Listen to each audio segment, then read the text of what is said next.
Welcome back to my YouTube channel.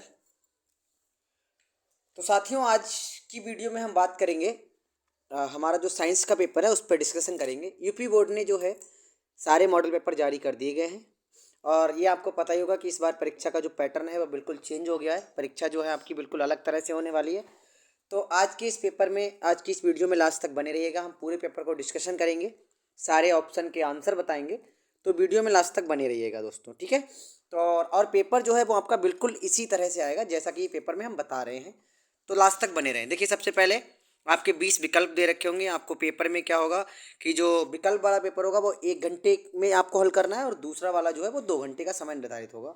और OMR sheet में आपको विकल्प जो है वो फिलअप करने होंगे, ठीक है। 3 घंटे 15 मिनट की परीक्षा होगी आपकी। और ये भी आपको जानकारी देते हुए चलें कि आपकी परीक्षा जो है वो 15 फरवरी या 16 फरवरी से शुरू हो जाएगी, ठीक है दोस्तों। अगर आपने ये देखा नहीं है तो हम डिस्क्रिप्शन में वीडियो डाल देंगे, लिंक डाल देंगे, आप देख लेना। उसमें मैंने बताया कि पेपर आपके कब से शुरू होने वाले हैं, स्कीम कब से जारी हो जाएगी, सारी बातें। तो आइएगा हम चलते हैं सबसे पहले वीडियो पे। तो सबसे पहले जो है आपका खंड का होगा और जिसमें आपके दे रखे होंगे विकल्प, ठीक है। ये आपको 20 विकल्प है। ये विकल्प आप बहुत इंपॉर्टेंट हैं और इन्हें आप तैयार करके जाएंगे और ये सारे करके आएंगे, ठीक है। तो सबसे पहले जो पूछा इन्हें, जब प्रकाश नेत्र में प्रवेश करता है तो अधिकांश अपवर्तन कहाँ होता है। तो सबसे पहले क्वेश्चन की हम बात करें तो अधिकांश अपवर्तन बेटा होता है कॉर्निया पर। कहाँ होता है? कॉर्निया पर। दूसरे क्वेश्चन की ओर बढ़ते हैं। दूसरे क्वेश्चन में कहा है कि निम्नलिखित में से कौन वोल्टता को निरूपित करता है। तो वोल्टता को निरूपित करेगा आपका एक पहला का आंसर होगा किया गया कार्य बटे विद्युत धारा गुणा समय, ठीक है। आगे बढ़ते हैं, तीसरे क्वेश्चन पे आते हैं। निम्नलिखित में से किस स्थिति में कोई अवतल दर्पण वस्तु से बड़ा वास्तविक प्रतिबिंब बना सकता है। तो भाई कौन सी ऐसी स्थिति है जिसमें वस्तु से बड़ा बनेगा वास्तविक प्रतिबिंब। तो ये आपका आंसर होगा बेटा गा। जब वस्तु कहाँ रखी हो, जब वस्तु दर्पण के फोकस और वक्रता केंद्र पर स्थित होगी तब आपका आंसर हो जाएगा गा। कौन सा हो जाएगा इसका आंसर? गा, ठीक है। अब अगले क्वेश्चन की बात करें कि कक्षा में सबसे पीछे बेंच पर बैठा कोई विद्यार्थी श्याम पट पर लिखे अक्षरों को पढ़ सकता है परंतु पाठ्य पुस्तक में लिखे अक्षरों को नहीं पढ़ सकता है। तो कौन सा कथन सही है? इसमें होगा आपका आंसर नंबर का सही। विद्यार्थी के नेत्र का निकट बिंदु उससे दूर हो गया है, ये वाला इसका आंसर हो जाएगा, ठीक है दोस्तों। तो आगे की बात करते हैं, आगे वीडियो में हम आगे बढ़ते हैं।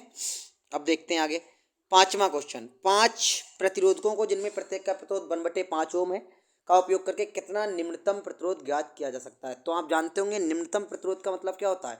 निम्नतम का मतलब होता है साथियों कि हमें करना है समांतर क्रम में। और सभी समांतर क्रम का फार्मूला क्या होता है? 1/r बराबर 1/r1 plus 1/r2 plus 1/r3। इसी तरह से डॉट डॉट डॉट चलता रहेगा। तो हम सबसे पहले हमारे पास जो दे रखा है 1/r बराबर हमें निकालना होगा। क्या निकालना होगा? 1/1/5 प्लस 1/1/5 प्लस 1/1/5 प्लस 1/1/5 और प्लस फिर से 1/1/5। तो जो बटे के बटे में वो सब पहुंच जाएंगे ऊपर। 5 प्लस 5 प्लस 5 प्लस 5 प्लस 5। तो टोटल कितना हो जाएगा आपका दोस्तों? ये आपका देखो, अब ये टोटल हो गया, ये 1/r बराबर चल रहा है। तो 5 5 में टोटल कितना हो गया? 25 हो गया, 25 हो गया। और r बराबर आपका निकल के आ जाएगा 1/25। r बराबर निकल के आ जाएगा 1/25। तो आपका आंसर खा वाला सही हो जाएगा 1/25। कितना हो जाएगा? 1/25, ठीक है साथियों। आगे बढ़ते हैं, हम क्वेश्चन नंबर 6 पर आते हैं। क्वेश्चन नंबर 6 कह रहा है कि दिए गए चित्र के अनुसार कागज के तल में स्थित किसी क्षैतिज तार में पूर्व से पश्चिम की ओर कोई नियत धारा बह रही है। चुंबकीय क्षेत्र की दिशा उत्तर से दक्षिण की ओर उस बिंदु पर कौन सी होगी। तो भाई जो धारा है वो कहाँ बह रही है? वो बह रही है पूरब से पश्चिम। तो ईस्ट से वेस्ट, इस तरह से धारा जो आपकी है वो बह रही है। कहाँ बह रही है? इधर से इधर बह रही है साथियों। कहाँ बह रही है? इधर से इधर बह रही है। इधर से इधर धारा जो है ऐसी बह रही है। और क्वेश्चन हमसे क्या कह रहा है? क्वेश्चन कह रहा है कि दिए गए चित्र में अनुसार धारा बह रही चुंबकीय क्षेत्र की दिशा कैसी होगी। तो चुंबकीय क्षेत्र की दिशा कैसी हो जाएगी साथियों? चुंबकीय क्षेत्र की जो दिशा है आपकी वो हो जाएगी इसके तार के जस्ट नीचे। तो नीचे वाला कौन सा ऑप्शन? ऑप्शन नंबर खा। तो इसका आंसर हो जाएगा आंसर नंबर खा। आगे बढ़ते हैं, अगला देखते हैं क्वेश्चन नंबर 7। तो 7 में कहा है कि निम्नलिखित में से किसके द्वारा अनंत पर स्थित किसी वस्तु का प्रतिबिंब अत्यधिक छोटा बनेगा। कौन सा है? केवल अवतल दर्पण हो सकता है, केवल उत्तल लेंस। तो बताइए साथियों कौन सा हो सकता है आपके अनुसार? तो इसका होगा अवतल दर्पण, उत्तल दर्पण, मतलब खा वाला इस सारे से बन सकता है, अवतल दर्पण से भी, उत्तल दर्पण से भी, अवतल लेंस और उत्तल लेंस से भी। अगला एक मिश्र धातु है, तो मिश्र धातु क्या हो सकती है साथियों, मिश्र धातु क्या हो सकती है, ये आपका हो सकता है एक समांगी मिश्रण। क्या होगा भाई, एक समांगी मिश्रण जो है वो मिश्र धातु होती है। ठीक है, तो हम अगले क्वेश्चन पर बढ़ते हैं। नमा क्वेश्चन, निम्नलिखित में से कौन सा असंतृप्त हाइड्रोकार्बन, असंतृप्त हाइड्रोकार्बन कौन सा है, तो आपको पहचानना है। सबसे पहले बात करें हम असंतृप्त और संतृप्त की। देखो, जिसमें सिंगल बॉन्ड पाया जाता है वो संतृप्त होता है, कार्बन कार्बन के बीच, और जिसमें डबल बॉन्ड पाया जाता है वो कौन सा होता है, असंतृप्त। क्लियर, तो डबल बॉन्ड देखेंगे कौन सा है भाई, बी वाला है, और कौन सा वाला है, डी वाला है। तो ये दो ऐसे हैं जिनमें क्या पाया जा रहा है, इनमें पाया जा रहा है डबल बॉन्ड। तो हमारा कौन सा होगा, बी कामा डी। अब हम नीचे देखते हैं ऐसा कौन सा वाला जिसमें बी कामा डी है, तो बी कामा डी काय में आ रहा है, बी कामा डी आ रहा है दोस्तों हमारा, बी कामा डी आ रहा है हमारा खा में। तो इसका आंसर नंबर खा बिल्कुल राइट आंसर होगा। अगले क्वेश्चन पे बढ़ते हैं, क्वेश्चन नंबर हमारा 10। क्वेश्चन नंबर 10 कह रहा है कि ठोस कैल्शियम ऑक्साइड जल के साथ तीव्रता से अभिक्रिया कर कैल्शियम हाइड्रोक्साइड बनाता है तथा साथ में ऊष्मा उत्पन्न होती है। इस प्रक्रिया को चूने का बुझाना कहते हैं। कैल्शियम हाइड्रोक्साइड जल में घुलकर इसका विलयन बनाता है, जिसे चूने का पानी कहते हैं। निम्नलिखित में से कौन सा कथन चूने के बुझाने तथा इसके विलयन बनने के लिए सत्य है। अब चूने को बुझाने के लिए देखो, एक तो ये चूना बुझ रहा है, तो एक तो ये हो गई आपकी ऊष्मा छेपी क्रिया। कौन सी होगी, ऊष्मा, एक तो ये आपकी ऊष्मा छेपी हो गई और परिणामी विलयन की पीएच 7 से अधिक होगा, ये भी दोनों हैं। तो बी और सी वाला हमारा सही है, यानी आंसर नंबर खा। इसका आंसर नंबर कौन सा होगा, खा वाला बिल्कुल सही आंसर है। ठीक है दोस्तों, हम आगे बढ़ते हैं अगले क्वेश्चन पर। एक परमाणु की परमाणुकीय त्रिज्या का निम्नलिखित में से कौन सा सही प्रदर्शन है। तो परमाणुकीय त्रिज्या का सही प्रदर्शन हम देखते हैं। देखो ध्यान से देखें हम, तो देखो ये वाला जो आपका दिख रहा है, ये वाला, ये एन से आर तक, के तक है। कहाँ तक है भाई, के तक है। इसमें देखो कोई भी संख्या कहीं तक है ही नहीं, वो अंदर न्यूक्लियस में ही है, इसमें बिल्कुल बाहर है। और ये देखो तीसरे वाले में एन से लेकर कहाँ तक है, बाहर एम तक की है, यानी कि आपका होगा दूसरा और तीसरा, ये दोनों सही हैं। दूसरा वाला सही है और तीसरा वाला सही है। अब हम ऑप्शन देखते हैं कि कौन सा वाला ऑप्शन जो है हमारा दूसरा और तीसरा कौन सा होगा। तो दूसरा और तीसरा देखते हैं कौन सा होगा। तो दूसरा और तीसरा है हमारा क्वेश्चन नंबर, ये है खा, तो हमारा खा वाला बिल्कुल इसका सही है। अब आगे बढ़ते हैं 12वें में। तो कह रहा है कॉलम ए में दिए गए रासायनिक पदार्थों का सुमेलन कीजिए, दिए गए उनके अनुप्रयोगों से। अब हमें सुमेलन करना है, हमें बताना है सही वाला कौन सा होगा। क्वेश्चन नंबर 12, तो देखते हैं हम। सबसे पहले देखो, सबसे पहले क्या दे रखा है, ब्लीचिंग पाउडर। तो ब्लीचिंग पाउडर तुम्हें पता ही बेटा, ब्लीचिंग पाउडर क्या होता है, ब्लीचिंग पाउडर व्यंजन है। क्या है ब्लीचिंग पाउडर, ब्लीचिंग पाउडर व्यंजन है। क्या है, व्यंजन। तो हम ब्लीचिंग पाउडर का देखते हैं। सबसे पहले ब्लीचिंग पाउडर क्या है, व्यंजन है, व्यंजन है।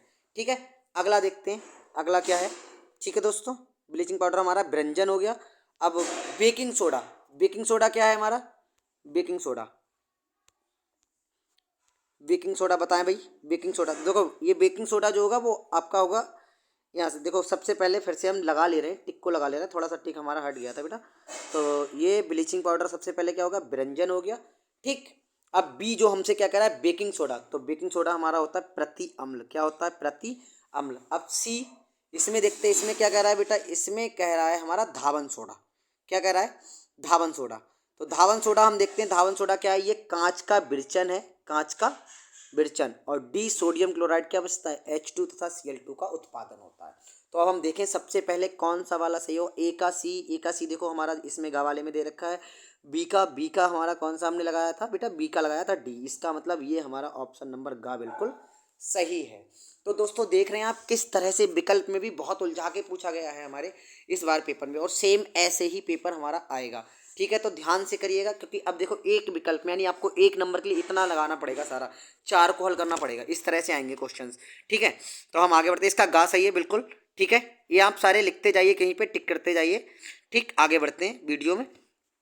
तो अब क्या, नीले लिटमस, ये तो आपको बहुत अच्छे से पता होगा भाई, नीले लिटमस को, नीला लिटमस पत्र को लाल कौन कर देता है। तो एक बात आप ध्यान रखेंगे, देखो मैं एक चीज बता रहा हूँ आपको, ध्यान रखेंगे एक बात, अनीला और छलानी।